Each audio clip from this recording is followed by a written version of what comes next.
la Fundación Voz del Centro presenta a Ángel Collado Schwartz en La Voz del Centro, un programa de servicio público que educa sobre la historia, cultura y sociedad de Puerto Rico y el Caribe. Saludos a todos. El programa de hoy está titulado Los vergonzosos casos insulares. Y hoy tenemos como nuestro invitado al licenciado Rafael Cox Salomar, quien es profesor de Derecho en la Universidad de D.C., en Washington, y que ha escrito un sinnúmero de publicaciones, libros, y ha estado en este programa anteriormente en varias ocasiones.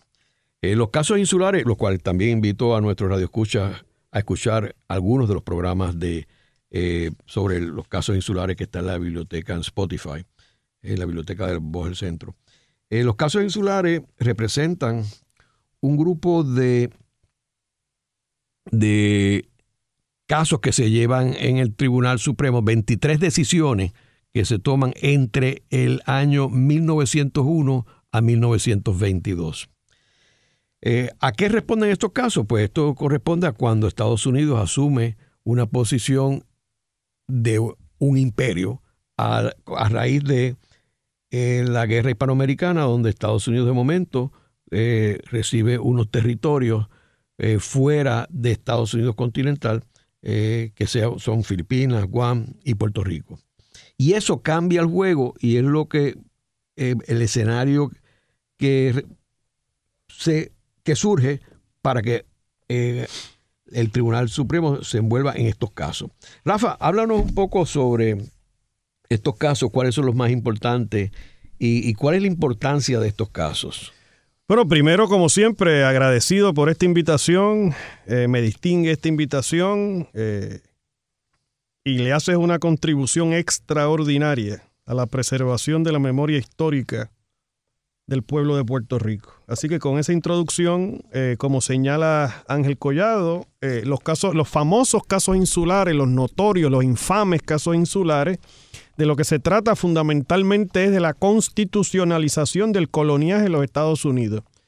Esos son, como señala Ángel, 23 casos resueltos durante un periodo de 1901 a 1922, en donde el Supremo de los Estados Unidos resuelve que el Congreso, en primer término, puede mantener territorios, colonias, indefinidamente. Decide además el Supremo de los Estados Unidos que la Constitución Federal y todas sus disposiciones no son de aplicación íntegra a los territorios, o sea que la Constitución no aplica ex proprio vigore en los territorios no incorporados, que son los territorios que se adquieren luego de la Guerra Hispano-Cubana-Americana de 1898, y que a Puerto Rico, Filipinas, Guam, se le puede dar un tratamiento distinto que a los territorios que fueron anexados antes del 98, léase el territorio del noroeste, el territorio de la Luisiana, el territorio de la Florida, los territorios del suroeste, amputados a México luego de la guerra México-Americana, Alaska y Hawái.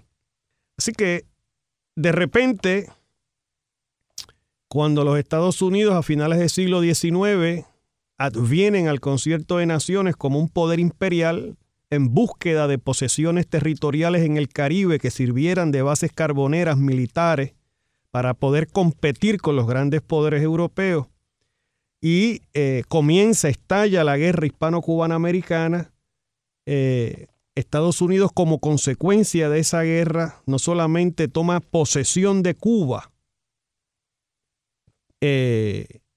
a la cual no colonizó, ¿verdad?, pero toma posesión de Cuba y domina Cuba directamente por 4 años, y al mismo tiempo Cuba adviene a su independencia en 1902, pero el resto de los territorios españoles, Filipinas, Guam y Puerto Rico, se adquieren como posesiones de los Estados Unidos. Entonces surge una pregunta jurídica, una pregunta constitucional de primera impresión, una pregunta que no se había planteado antes, y era: ¿qué vamos a hacer ahora? ¿Dónde caben estos territorios distintos, de razas distintas, de religión distinta, de lengua distinta, esta gente dónde caben dentro del ordenamiento constitucional americano. Y un poco para entender los casos insulares hay que entender cómo había sido la expansión territorial de los Estados Unidos, ¿verdad? Luego de la independencia de las primeras 13 colonias.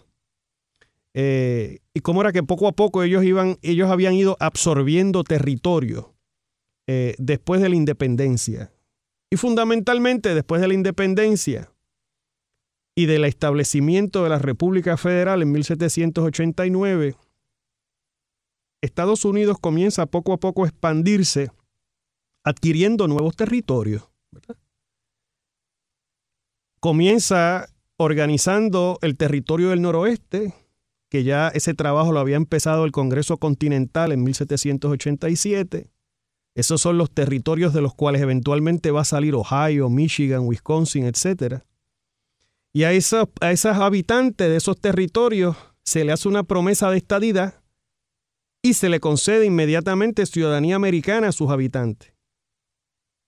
Poco después, en el año ya en 1803, durante el primer mandato de Thomas Jefferson, Jefferson adquiere lo que se conoce como el territorio francés de la Luisiana, que es un territorio enorme que va desde el Golfo de México fundamentalmente hasta las Dakotas. Napoleón no tenía interés alguno en ese territorio, necesitaba dinero para sus guerras europeas y accedió a venderle a los Estados Unidos ese territorio.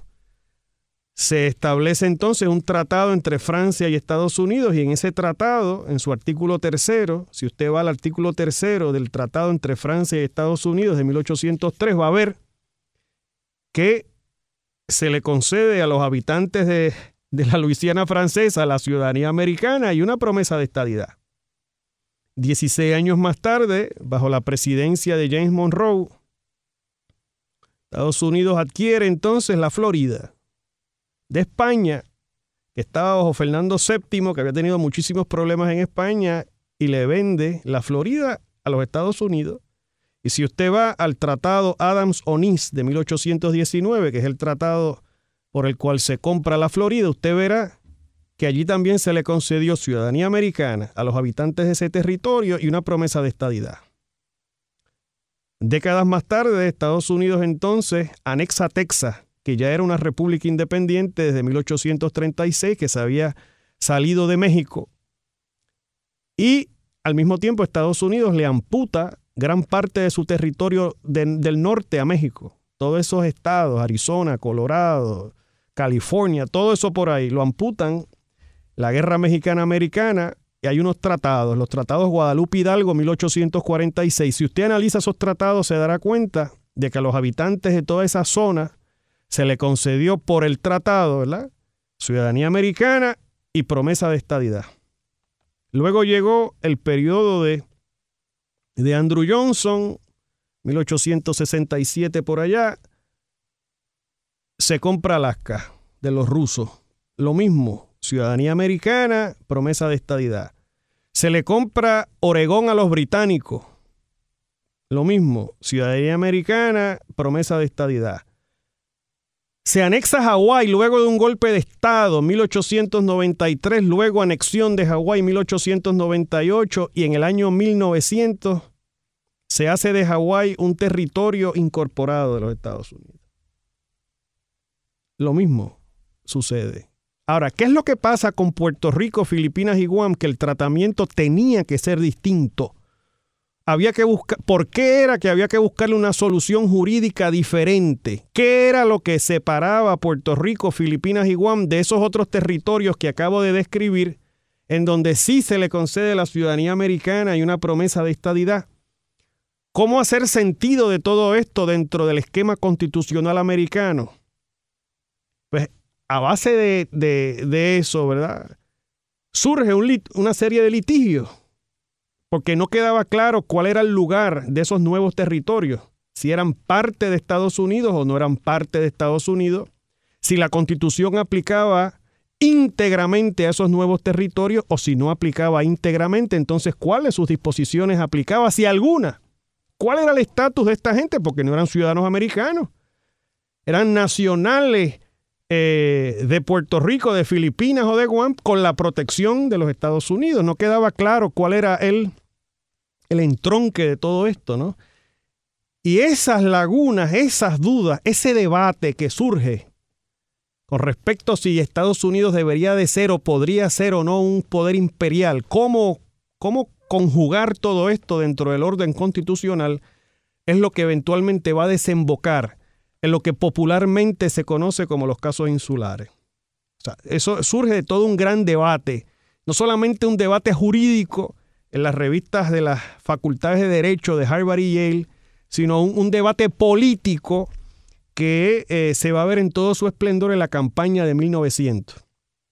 La campaña presidencial de 1900 entre William McKinley y William Jennings Bryan, el candidato del Partido Demócrata, que era un antiimperialista. Y ese es el escenario, ese es el caldo de cultivo que entonces desemboca en esos primeros 9 casos insulares que el Tribunal Supremo de Estados Unidos resuelve en mayo de 1901. Ahora, de esos primeros casos, entiendo que el de Downs versus Bidwell es el más importante de esos primer grupos, ¿correcto? Bueno,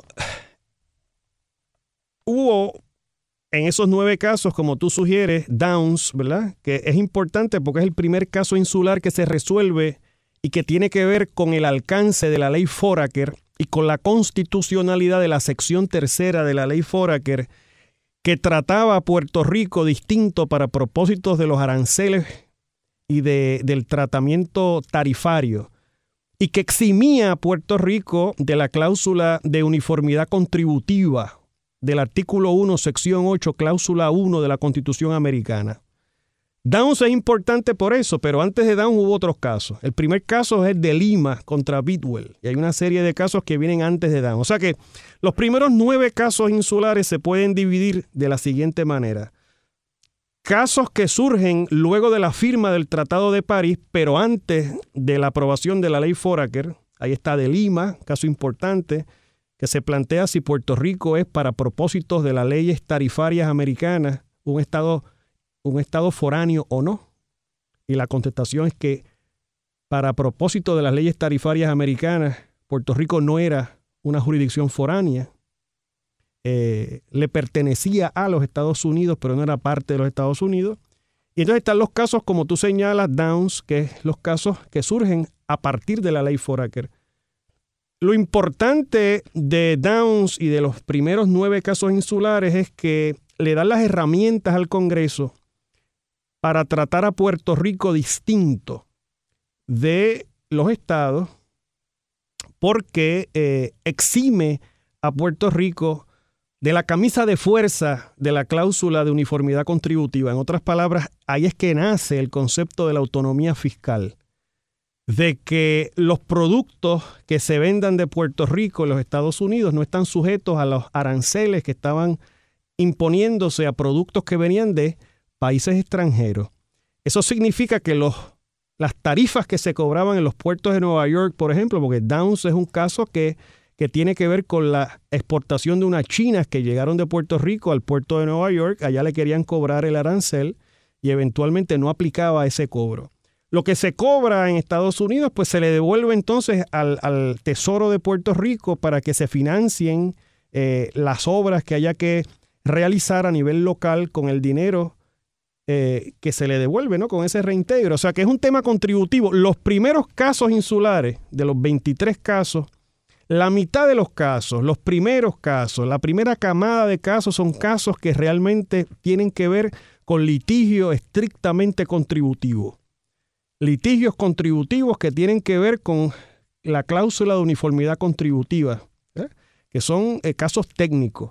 La segunda camada de casos son casos que tienen que ver con cuáles de los derechos fundamentales de la Constitución Federal son de aplicabilidad a los habitantes de esos nuevos territorios. Aplica el debido proceso, aplica la protección contra la doble exposición, aplica la figura del gran jurado, aplica la figura del jurado en lo civil. ¿Qué protecciones, si algunas, de la Carta de Derechos Federal le aplican a estos habitantes que todavía no son ciudadanos americanos? En el caso nuestro, obviamente, la ciudadanía americana llega en 1917. Hay un caso bien interesante, Ángel, del cual poco se ha dicho, que es un caso insular de 1904, el caso de Isabela González, una señora que, bueno, fue señora eventualmente, pero que cuando llega a Estados Unidos era de 24 años, puertorriqueña en 1902. Obviamente no era ciudadana americana, era puertorriqueña. Y llega allá y la llevan al cuartito, como dicen coloquialmente aquí. Venga acá, pero usted no es ciudadana americana. Usted es una inmigrante. A usted le aplica entonces las leyes de naturalización, porque Puerto Rico no es Estados Unidos. Ese caso va a llegar al Supremo y en 1904 el Tribunal Supremo va a resolver que esta señorita González de Puerto Rico, porque en aquel momento lo que tenía eran 20 y pico de años, a pesar de que no era ciudadana americana, pero tampoco era una inmigrante proveniente de una jurisdicción totalmente foránea. O sea, nosotros siempre hemos estado, ¿no?, en ese claroscuro dentro del constitucionalismo americano. Ahora, ¿y qué sucede con esta señorita? La dejan entrar eventualmente a los Estados Unidos. Y eso se crea un precedente con otras personas de Puerto Rico. Y se crea entonces el libre acceso, vamos, en donde, ¿qué es lo que ocurre en este momento con la Samoa Americana, cuyos habitantes no son ciudadanos americanos, pero tienen libre acceso a, que también ocurre con las jurisdicciones que son de libre asociación, ¿verdad? Marshall, Micronesia, Palau, que pueden entrar a los Estados Unidos, no están sujetos entonces a las restricciones de las leyes inmigratorias como si fueran jurisdicciones totalmente foráneas. Ahora, en el caso de ellos tienen ciudadanía local, en el caso de Palau, Marshall, etc. Tienen sus propias ciudadanías. Ahora, en los casos de Puerto Rico, en aquel tiempo todavía Puerto Rico no tenía la ciudadanía. No. O sea, que tenía una ciudadanía puertorriqueña. Efectivamente, de hecho, si tú lees el lenguaje de la ley Foraker, reconoce la existencia de una cosa que es el pueblo de Puerto Rico, que es un colectivo sociológico distinto, jurídico distinto. Y lo que se hace es que se le da protección. Porque lo que impera durante la ley Foraker, como quiera, es la sección 9 del Tratado de París, ¿no? El Congreso es el que va a decidir cuando le dé la gana cuál es el alcance de los derechos civiles de los puertorriqueños. Ese debate siguió hasta finalmente en 1917, como tú sabes, y suscitó gran debate. No hay más que leer a José de Diego para saber la magnitud del debate que se suscitó en Puerto Rico con el tema de la conveniencia o no en aquel momento histórico de la imposición de la ciudadanía americana. Ahora, Rafa, ¿qué sucede cuando se le otorga o se le impone la ciudadanía estadounidense a los puertorriqueños? ¿Cómo cambia este escenario de los casos insulares? Eso es una gran pregunta, Ángel. Eso es una pregunta fundamental. Y la contestación es bien sencilla. Nada cambió. Y lo que demuestra que nada cambió es el caso de Balzac, ¿verdad? Ese fue el último de los casos insulares, un caso de 1922. Es un caso que se origina en Arecibo. Es un caso que tiene que ver con unos cargos de libelo que se interponen en contra de un publicista de un periódico, de una publicación. Esa persona estaba requiriendo juicio por jurado para lo que era un menos grave. Y realmente no se le concedió el jurado que estaba pidiendo. Un jury trial estaba pidiendo, no se le concede. Entonces hay una apelación directa eventualmente que llega al Supremo de los Estados Unidos porque Balzac plantea, no, es que bajo la sexta enmienda de la Constitución Federal a mí me asiste el derecho a juicio por jurado. Y Puerto Rico, luego de la concesión de la ciudadanía americana, nosotros somos ciudadanos americanos. Y a nosotros entonces, por consiguiente, nos tiene que cobijar la sexta enmienda del Bill of Rights federal, de la Carta de Derechos Federal, porque las cosas cambiaron a raíz de la Ley Jones. Y el Supremo resuelve unánimemente hold your horses. Puerto Rico sigue siendo un territorio no incorporado. A Puerto Rico solamente le aplican aquellas disposiciones de la Carta de Derechos que sean fundamentales. Y en aquel momento histórico, la sexta enmienda y específicamente el derecho a jurado no se veía como un derecho fundamental. Eso va a cambiar en 1968 en el caso de Duncan contra Luisiana. Faltaba mucho todavía. Y entonces, en la opinión El juez ponente fue el juez presidente Taft, que es una figura central para entender todo este escenario de los casos insulares. El juez presidente Taft, escribiendo la opinión del tribunal, resolvió que la ley Jones no alteró la naturaleza de nuestra relación con los Estados Unidos y que únicamente el Congreso puede hacer tal cambio cuando el Congreso de forma explícita así lo disponga. Que no hay tal cosa como lo que alguna gente en los últimos años han planteado de que tú te puedes convertir en una suerte de territorio incorporado por fiat judicial. Solamente el Congreso, en ejercicio de sus poderes bajo la cláusula territorial, puede de forma categórica y explícita alterar el estatus de Puerto Rico, la relación con Puerto Rico, ¿no? Así que fundamentalmente nada cambió.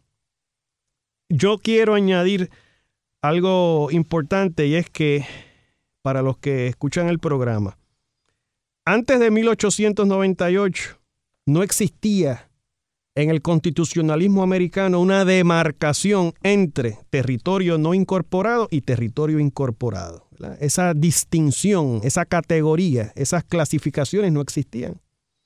Realmente todos habían sido territorios incorporados porque a todos se les concede la ciudadanía americana y eventualmente todos acceden a la estadidad. En el caso de Puerto Rico, Filipinas y Guam es distinto.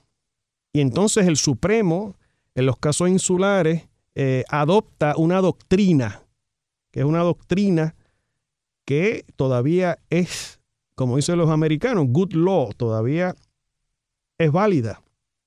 Y es que hay algunos territorios que son incorporados, es decir, a los cuales el Congreso le hace una promesa de estadidad. Pero también hay otros territorios a los cuales el Congreso puede tratar distinto.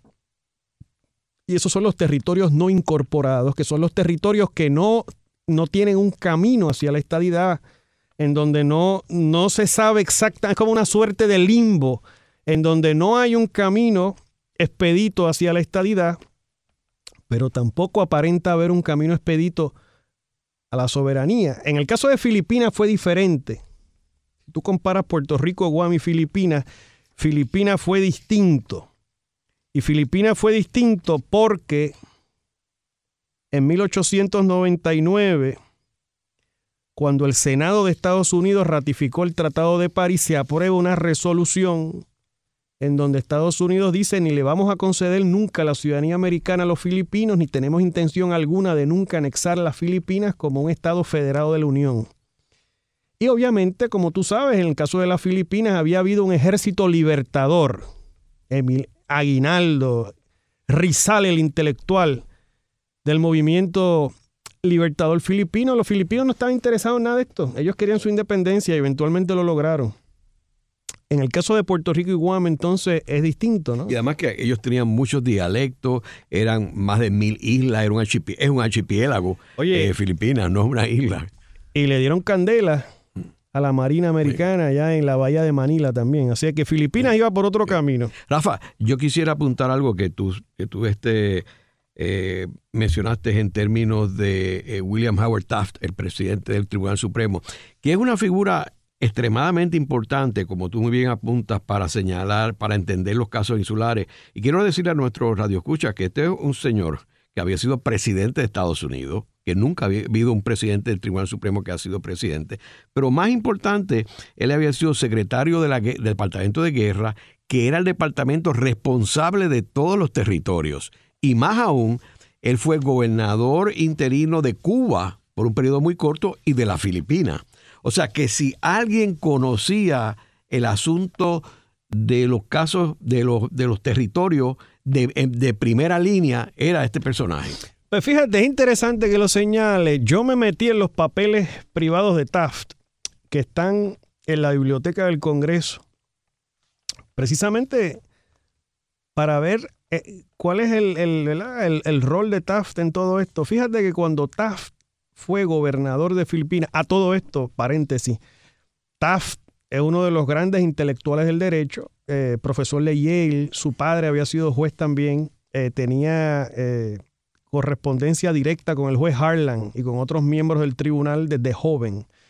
O sea, que no solamente era un político, era un jurista. Entonces, yo me metí en los papeles de Taft y yo encontré correspondencia de Taft de finales del 1900, principios del 1, antes de que el Supremo anunciara las decisiones en los primeros 9 casos, en donde Taft, como gobernador de Filipinas, está escribiéndole al juez Harlan, que fue un disenso en todo esto, el Great Dissenter, el gran disidente, planteándole, por ejemplo, lo importante que eran esos casos insulares y que el Supremo resolviera bien. En otras palabras, que el Supremo resolviera de tal manera que eximiera, que tratara distinto a estos territorios, porque Taft tenía una visión que esa era la única manera de financiar el proyecto colonial, era con los reintegros, ¿verdad? No cobrándole los aranceles a los productos que entraban de estos territorios, que había que tratarlos distintos y demás. Pero tú ves ahí el interés de Taft en todo esto. Y como tú señalas, eventualmente cuando Taft llega a la presidencia del Supremo, claro, como tú dices, estuvo en el Caribe, fue secretario de la guerra de Theodore Roosevelt de 1904 a 1908, luego llega a la presidencia y en el año 2021 el presidente Harding lo nombra presidente del Supremo y es Taft que va a resolver Balzac. Es Taft que va a decir... No es que con Puerto Rico nada ha cambiado. Puerto Rico sigue siendo un territorio no incorporado. El día que el Congreso quiera, así lo habrá de expresar de forma abierta, clara y categórica. Mientras tanto, siguen ahí de territorio incorporado, a pesar de que se le haya dado la ciudadanía americana. Haremos una breve pausa, pero antes los invitamos a adquirir el libro Voces de la Cultura, con 25 entrevistas transmitidas en La Voz del Centro. Procúrelo en su librería favorita o en nuestro portal. Para más contenido como este, síguenos en las redes sociales como @Radio Funglode.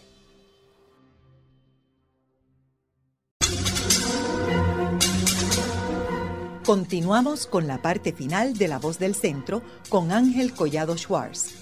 Pueden enviarnos sus comentarios a través de nuestro portal www.vozdelcentro.org. Continuamos con el programa de hoy titulado Los vergonzosos casos insulares. Hoy tenemos como nuestro invitado al licenciado Rafael Cox Salomar, quien es profesor de Derecho en Washington, D.C. University en Estados Unidos. En el segmento anterior estuvimos hablando de estos casos insulares y por qué son importantes para Estados Unidos y para Puerto Rico, obviamente, que son 23 casos, 23 decisiones del Tribunal Supremo entre el 1901 y 22. Si bien los primeros casos eran más de origen tarifario y cuestiones económicas, el segundo grupo no es así, es más bien de la relación entre Estados Unidos y Puerto Rico. Quiero hacer un comentario de que dentro de la literatura que se publica en Estados Unidos a principios del siglo XX, hay un libro bien interesante que se llama Our Islands and Their People. Ese libro, que es un libro de fotografías en realidad, pero que tiene contenido literario también, pero es curioso que ellos lo definen como Our Island, nuestras islas y su gente. O sea, esa es la prioridad, no es la gente y las islas. Y es otra cosa bien curiosa que dentro de esas islas que ellos definen de ellos está Cuba, que era un país soberano. Sin embargo, para Estados Unidos, Cuba era de ellos. Y en realidad lo fue hasta el 1959, donde con la Revolución Cubana pues cambió la relación con los Estados Unidos. Ahora, Rafa, estábamos hablando del Tribunal Supremo, particularmente hablamos de Taft. Háblanos sobre esa composición del Tribunal Supremo y también me gustaría hablar sobre las opiniones disidentes. Pues fíjate, ese Tribunal Supremo, la Corte Fuller, ¿verdad?, en honor al quien era juez presidente del Tribunal Supremo en ese momento histórico, para entender los casos insulares, para poder, al menos los primeros 9 casos que sientan la pauta, para poder entender este tema de la doctrina de la incorporación territorial y cómo es que se cuaja esto a lo interno del Tribunal Supremo, pues es importante saber quiénes eran los jueces. cuáles eran esas filosofías jurídicas, cuál es el origen de estos jueces, de dónde venían estos jueces, quién nombró a estos jueces, cuáles eran las perspectivas de estos jueces en una época en donde en ese Supremo se tomaron muchas decisiones lamentables para la solvencia moral de los Estados Unidos, comenzando con la decisión en el caso de Plessy contra Ferguson en 1896, de la autoría del mismo juez ponente de Downs contra Bidwell, el juez Brown, que fue el que resuelve en Plessy contra Ferguson, con la disidencia del juez Harlan, que a los afroamericanos se podía tratar distinto, que la Constitución no requería trato igual, que la Constitución simplemente lo que requería era de que las razas estuvieran separadas, que se le diera un trato más o menos igual, que en realidad no era igual, y se constitucionaliza entonces el discrimen racial en los Estados Unidos. Eso lo resuelve la Corte Fuller, la misma corte que es la que va a bregar con el tema de los casos insulares. Y el juez ponente en Plessy v. Ferguson es el mismo juez ponente en De Lima, en Downs y en la mayor parte de los primeros 9 casos insulares. Eso es importantísimo que lo tomemos en consideración, porque a los puertorriqueños, a los filipinos, a los chamorros en Guam se nos trató también como lo mismo, fundamentalmente distintos, racialmente distintos. La palabra, si tú ves, por ejemplo, las opiniones, se utiliza mucho el apelativo de mongrel, que realmente es un despectivo, ¿no?, de que nosotros realmente no estábamos a la altura de las instituciones de la civilización anglosajona, que éramos un montón de gente mulata, mezclados, que no había una pureza. Ignorantes. Que no había instituciones académicas de alto vuelo, que realmente era una locura, que era un reguerete de gente, un reguerete de gente, un islote en el Caribe, fundamentalmente. Y eso informó el análisis jurídico de estos jueces, definitivamente. Ahora, vamos punto a punto. ¿Quién entonces era el juez presidente de esa corte? Que interesantemente fue un voto disidente, Melvin Fuller, que había sido nombrado en 1888 por el presidente Cleveland. Era un demócrata de Illinois que estaba bien ligado a la banca. Henry Brown, que fue el juez que escribió De Lima, Brown, etcétera, escribió De Lima, Downs, etcétera, había sido nombrado en 1890 por Benjamin Harrison, que es un republicano con un desempeño mediocre en la Casa Blanca. Y Brown venía de la carrera judicial, había sido juez federal primero en el área de Michigan y luego entonces había llegado al Supremo. Estaba el juez McKenna, que había sido el primer nombramiento de McKinley al Supremo, había sido secretario de Justicia de McKinley cuando la guerra hispanoamericana, y luego de la guerra hispanoamericana lo elevan al Supremo. O sea que ese va a traer la visión de la administración de qué hacer con estos territorios. Estaba también ahí el juez Gray, que llevaba ya mucho tiempo y que había resuelto una serie de casos que habían surgido en la guerra hispanoamericana también, con respecto a que si aplicaba o no algunas normas de derecho internacional público, con respecto a la confiscación de bienes de soldados españoles y de revolucionarios cubanos y demás durante la guerra. Y está la figura del juez Harlan, que es una figura central, que fue disidente en Plessy v. Ferguson y que va a disentir de nuevo en los casos insulares. Es el abuelo del juez Harlan, que eventualmente Eisenhower nombra al Supremo, si mal no recuerdo. Ahí la figura central realmente el juez White, que es el autor intelectual de la doctrina de la incorporación territorial, es el juez que se inventa y trae entonces la doctrina de que hay unos territorios incorporados y unos territorios no incorporados. Eso lo va a desarrollar el juez White.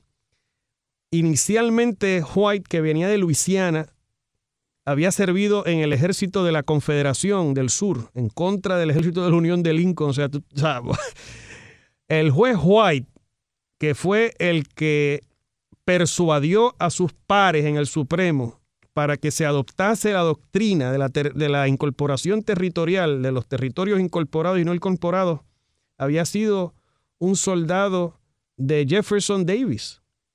El individuo había nacido en Luisiana, había sido soldado del sur esclavista, ¿no? Luego fue senador de Luisiana y del Senado entonces lo elevan, Grover Cleveland lo eleva entonces en 1894-95 al Supremo, y en 1910 ese va a ser el juez presidente. Ese es el primer juez asociado que se eleva a juez presidente en la historia del Tribunal Supremo. Ese es la figura central. Ese es el juez central aquí, el juez White, un juez que fue el que persuade eventualmente, ya para 1904, la doctrina de los territorios incorporados y no incorporados, la idea de que existe esa diferenciación, ya era unánime. Ya todos los jueces del Supremo se habían adscrito a esa doctrina. Así que White va a tener un rol bien importante en todo esto. Es un tribunal supremo conservador en lo social y en lo económico. No solamente constitucionalizó el racismo, ¿no?, y desmanteló las pocas victorias que había habido durante la época de la reconstrucción luego de la Guerra Civil, sino que también es un tribunal económicamente conservador. Es un tribunal que le quita herramientas al Congreso para poder combatir los monopolios. Es un tribunal que eventualmente se va a abrazar a la doctrina del laissez-faire, de no intervenir en la vida económica por parte del gobierno. Le quita fuerzas al Congreso para hacer justicia laboral. O sea, es un tribunal, realmente este es de los peores periodos en la historia del Tribunal Supremo. Atrás quedaron las glorias de la época del juez Marshall, de principios del siglo XIX. Esta gente realmente para mí fueron de los peores jueces que haya tenido el Tribunal Supremo de los Estados Unidos. ¿Okay? Y esos fueron los que sentaron las bases y decidieron esos primeros 9 casos insulares, que fueron los que sentaron la pauta de lo que todavía hoy es la doctrina que está vigente, de que a nosotros se nos puede tratar distinto porque somos un territorio no incorporado, y la realidad que nos tratan distinto y somos territorio no incorporado porque se nos percibe distinto por una lectura racista, etnocéntrica de finales del siglo XIX. Ese es el origen, esa es la génesis de esa doctrina. ¿Cómo tú metes a esta gente dentro de nuestra unión? ¿Verdad? ¿Cómo tú concatenas, cómo tú compaginas esas poblaciones con lenguaje distinto, con religión distinta, con cultura distinta, con una conformación racial distinta? ¿Cómo entonces esas personas que nunca han estado expuestas a las instituciones anglosajonas los subsumes dentro de la Unión, ¿verdad? Entonces, pues la única solución que encontraron fue, bueno, pues un trato distinto. Un trato distinto a todos los territorios que anteriormente habían accedido a la Unión. Y eso fue lo que pasó. Y hay que ver que en realidad esto es una posición arbitraria, porque la Constitución no dice nada de esto. Pero, y ahí vamos al tema de si hace sentido esto de que pueda haber una revocación de los casos insulares y cuál es el alcance de una revocación. ¿Qué significa una revocación de los casos insulares? Y mucha gente habla de esto, porque fíjate que en el Congreso hace poco hubo hasta un movimiento por una resolución liderado por el amigo, el congresista Raúl Grijalva, ¿verdad? Y ha habido expresiones, el juez Gorsuch, y allí estuve yo en la argumentación oral del caso Baello Madero en el Supremo en noviembre de 2021. Pero que la gente habla de esto, entonces, pero ¿qué significa esto? Son 23 casos. ¿Qué vas a revocar de cada uno de los casos? ¿O qué vas a revocar los 23 casos? Porque los 23 casos no tienen que ver todos con lo mismo, ¿verdad? O sea, ¿qué es lo que se pretende revocar de los casos insulares? ¿Y acaso el Congreso, como quiera, no tiene poderes plenarios para hacer lo que quiere bajo la cláusula territorial, aun si no existieran los casos insulares? Porque, fantástico, como tú señalas, la Constitución no dice absolutamente nada de territorios incorporados o no incorporados, pero eso no importa. Porque la Constitución en su artículo 4, sección 3, cláusula 2, establece que el Congreso es que tiene poderes para disponer de los territorios. Y en su interpretación de esos poderes, el Supremo ha sido sumamente amplio desde siempre. Y nunca va a cambiar. ¿Y tú sabes por qué? Porque entonces, si pasa algo ahora mismo en Irán, si revienta un problema con Al-Qaeda o lo que sea, ¿cómo van a poder usar Guam? ¿Cómo van a usar Guantánamo? ¿Por qué fue que entonces ellos usaron Guantánamo? Que yo sepa, Guantánamo no es lo mismo, es un territorio no incorporado, le pertenece a Estados Unidos, pero no aplica todo allí en Guantánamo. Es toda esta ficción jurídica de la cual Estados Unidos, por cuestiones geopolíticas, no se puede desembarazar, no puede eliminar. O sea, hay unas consideraciones geopolíticas de tanto peso que yo entiendo que hacen imposible que haya una revocación de la doctrina de la incorporación territorial, porque le da una flexibilidad al Congreso para hacer un montón de cosas, más allá del ámbito estrictamente territorial. De hecho, en el caso de Guantánamo, Obama prometió en su campaña que él iba a eliminar esa base y lo que había allí de la prisión que había. Él prometió eso y no pudo hacerlo. Yo creo que desde la perspectiva política, si uno escucha con detenimiento, lo que mucha gente dice es, bueno, pero si se revocan los casos insulares, pues ya Puerto Rico no es un territorio no incorporado. Ya Puerto Rico sería un territorio, le aplicaría toda la Constitución. Ahora mismo solamente lo que no aplica a Puerto Rico son dos disposiciones, que es fundamentalmente la séptima enmienda con respecto al jurado en los casos civiles y con respecto a los gran jurados, pues esa disposición de la quinta enmienda. Lo demás realmente aplica a Puerto Rico. Pues la gente dice, bueno, pues se quitan los casos insulares y entonces Puerto Rico ahora es un territorio incorporado, aplica la Constitución completa, hay un requisito de paridad, lo que no es correcto, y vamos para la estadidad. Eso no funciona así. Eso no funciona así, primero porque el Congreso sigue teniendo poderes plenarios. Y el Congreso puede disponer que Puerto Rico, a pesar de que ya no fuera territorio incorporado, de que Puerto Rico, ¿verdad?, aunque no sea territorio no incorporado, el Congreso puede decidir, pero tú no vas para la estadidad y no te voy a dar paridad tampoco en los programas de asistencia federal, porque no hay un requisito de la Constitución de que yo tengo que tratar a los territorios igual que a los estados. Si a los territorios de antes de 1898 los tratamos igual, fue por una liberalidad del Congreso, pero no porque la Constitución me lo requirió. Así que el que piense que el tema político de Puerto Rico se va a resolver revocando los casos insulares está muy equivocado. Puerto Rico tiene fundamentalmente, a mi modo de ver las cosas, la responsabilidad de decidir el futuro políticamente. Pero resolver los casos, o sea, el tema de los casos insulares realmente, o revocar los casos insulares, yo creo que es una cuestión más quizás de un reconocimiento a la dignidad humana de los puertorriqueños, un reconocimiento, quizás un mea culpa de los Estados Unidos, algo así como lo que hicieron con los japoneses, ¿no?, después de la Segunda Guerra, los que fueron con Hawái en el año 1993, como tú sugieres. Pero más allá de eso, ¿verdad?, que obviamente es algo que tiene un valor de remediación simbólica, pero políticamente hablando, pues, y fundamentalmente jurídicamente hablando, pues nos quedamos en lo mismo. Yo coincido contigo de que en realidad el valor que tiene es que es algo vergonzoso dentro de la historia de Estados Unidos, particularmente el lenguaje que se utiliza en estos casos, pero que no es una solución a la situación del estatus, la cual la raíz en realidad es la cláusula territorial de la Constitución, y no la vas a cambiar, porque eso no vas a cambiar esa Constitución. Y ahí que está la raíz, y eso es lo que lleva a que Puerto Rico, mientras sea un territorio, está sujeto a los poderes plenarios de Estados Unidos. Yo creo que hay que abundar un poco también, Ángel, ¿qué es esto de la cláusula territorial? Aquí se habla mucho de eso. Tú te recordarás, cuando yo era un muchachito, estaba el debate de la enmienda del amigo Carlos Vizcarrondo, ¿no? No colonial, no territorial y no sujeto a los poderes plenarios de la cláusula territorial.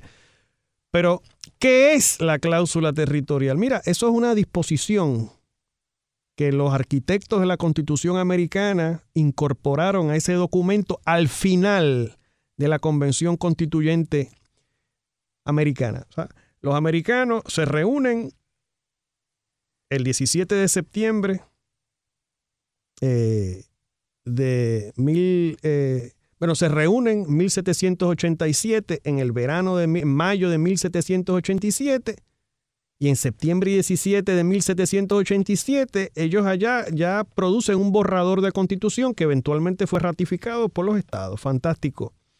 En ese documento que redactaron allá en Filadelfia, ellos le incorporaron esa disposición chiquita realmente, ¿verdad? Que es una cláusula que dice que el Congreso tiene esos poderes. Ahora, ¿y por qué? Porque antes de que se formara la Unión, cuando estaban los estados independientes bajo los artículos de la Confederación, no había una cláusula que le diera al Congreso Continental poder para bregar con los territorios y así evitar conflictos entre los estados. Y habían unos grandes conflictos entre Virginia y otros estados con respecto a qué estado tenía jurisdicción de los territorios aledaños, etc. Era una fuente de división. Y los arquitectos del modelo federal estaban buscando crear una unión más perfecta. Eso lo dice el preámbulo de la Constitución americana. In order to form a more perfect union. Y uno de los agravantes era las peleas que había con respecto a los territorios. Así que, ¿qué fue lo que hicieron? Bueno, pues entonces que el gobierno federal bregue con los territorios. ¡Pum! Quítale eso a los estados. Por lo tanto, el lenguaje que se adoptó fue abierto. Fue un lenguaje que le da unos poderes, lo dice, plenarios. Lo único que se interpone en el camino es que el Congreso no le puede quitar, qué sé yo, el derecho a la vida a alguien o el derecho a debido proceso, cosas fundamentales, pero con respecto a la gobernanza interna, pero si lo vivimos aquí, promesa. ¿Bajo qué poder el Congreso pasó promesa? Bajo el poder de la cláusula territorial, se lo dice el propio estatuto. Oiga, el Congreso es una legislatura de poderes enumerados. Cada vez que el Congreso actúa, lo tiene que hacer en función de una fuente de autoridad que hay que identificar en la Constitución. Y cuando brega con Puerto Rico, lo hace bajo la cláusula territorial. Y aquí el Congreso básicamente anuló zonas vitales de nuestra Constitución local, amparándose en los poderes de la cláusula territorial. Eso no va a cambiar con que tú revoques los casos insulares. De hecho, habría que ver qué es lo que se va a revocar, porque el derecho a la conquista de territorios, el derecho a gobernar territorios, todo ese tipo de potestades se les reconoce al Congreso desde antes de la Guerra Hispano-Cubana-Americana de 1898, desde antes de los casos insulares. Eso no va a cambiar, porque eso va a la esencia de lo que es el sistema constitucional americano. Es una república federal y tiene unos principios. Eso lo vio José de Diego claro cuando fue allá al lago de Mohonk en Nueva York en 1913 a dar aquella conferencia en donde lo planteó claro, y después Albizu Campos lo planteó también claramente en una serie de artículos en los años 30-31, cuando asume la presidencia del Partido Nacionalista. Eran dos juristas importantes y lo vieron claro. El constitucionalismo americano lamentablemente es como una camisa de fuerza, es muy inflexible para que pueda dentro de él habitar una zona autonómica, la europea, ¿no? Que es lo que se planteaba por el autonomismo puertorriqueño, y al mismo tiempo no existe voluntad política tampoco para la estadidad. Así que dentro de ese escenario es que se desenvuelven los desafíos de nosotros. Rafa, en términos de los casos insulares, no quisiera pasar sin mencionar de que estos casos no fueron aprobados por unanimidad. Obviamente hubo disidencia. ¿Y esa disidencia cuál era? Bueno, realmente ¿cuáles eran los argumentos? Sí, el argumento de los disidentes, que no era porque eran, tampoco es que los disidentes eran benéficos, era que los disidentes lo veían blanco-negro. La Constitución solamente le aplica a los estados. La Constitución no aplica en los territorios. El Congreso tiene mano libre. La mayoría, la Constitución aplica en los estados y aplican algunas de sus disposiciones en los territorios. Hay que ver entonces cuál de esas disposiciones aplican en los territorios. Así que era lo mismo, fundamentalmente. Era un tecnicismo, ¿verdad? Y los disidentes pues planteaban de que esa diferencia incorporado y no incorporado, pues no se podía sustentar porque no había un mandato de la Constitución para que Estados Unidos, que se había fundado sobre valores anticoloniales, pues tuviera colonias a perpetuidad, que eso era un problema también, ¿verdad? Que lo planteó inicialmente Roger Taney, lamentablemente en el caso de Dred Scott, en 1857, que no se dice mucho porque obviamente pues Dred Scott es una mala palabra dentro del catálogo de casos, ¿verdad?, del Supremo de Estados Unidos, pero ya Taney lo había planteado, ¿no?, de que había un problema porque Estados Unidos, el Congreso realmente no tenía autoridad para tener colonias a perpetuidad, que tú no puedes hacer estas demarcaciones entre territorios que puedes tener en un limbo constitucional para siempre, que tiene que haber un momento en donde trazar la línea, ¿verdad?, y tomar la decisión final. Y ese es un tanto la disidencia. Ahora, hubo disidencia en términos de los comentarios racistas, de que los territorios no están cualificados porque eran gente inferior a los americanos, no están cualificados para ellos gobernarse a sí mismos. Yo creo que el único juez que levantó algún tipo de reparo con ese tipo de actitud fue el juez Harlan, que es el gran disidente, pero es que había una suerte de... Había un consenso en la élite norteamericana con respecto a ese asunto. Cuando años más tarde, en 1902, Theodore Roosevelt invitó a Booker T. Washington a la Casa Blanca, que es la primera persona negra que un presidente invita a cenar en Casa Blanca. Eso fue una crisis para Roosevelt, porque no se aceptó tal cosa, se vio mal y tuvo mucha crítica, inclusive problemas para 1904 en la campaña con respecto a que había tenido esa actitud. O sea que yo creo que lo que había era no era nada inusual, no había grandes diferencias con respecto entre los jueces, con respecto a no era un escándalo, ¿verdad?, que el juez Brown dijera todas estas cosas de nosotros, porque los otros jueces básicamente, aunque no lo escribieran, lo pensaban igual que Brown, ¿verdad? En el programa de hoy hemos discutido los casos insulares, que como hemos mencionado aquí es un capítulo vergonzoso de los Estados Unidos, la aprobación de estos casos. Y que ahora mismo hay unas presiones, particularmente de 43 miembros del Senado y de la Cámara de Representantes, que han hecho un llamado al Departamento de Justicia para bregar con esta situación de los casos insulares. Pero como he mencionado aquí, es poco probable que estos casos se puedan revocar, porque tiene unas repercusiones mucho más allá que el caso específico de Puerto Rico. Y también que como hemos mencionado en el programa, aunque se fueran a revocar estos casos, eso no resuelve el problema del estatus de Puerto Rico, el problema político de Puerto Rico. Muchas gracias, Rafa. Hombre, el placer es todo mío. Esta ha sido una producción como servicio público de la Fundación Voz del Centro. Los invitamos a sintonizarnos la próxima semana a la misma hora. Y recuerden que pueden adquirir el libro Voces de la Cultura en su librería favorita o en nuestro portal.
Si te gusta este contenido, no olvides suscribirte, activa la campanita, comenta y da like.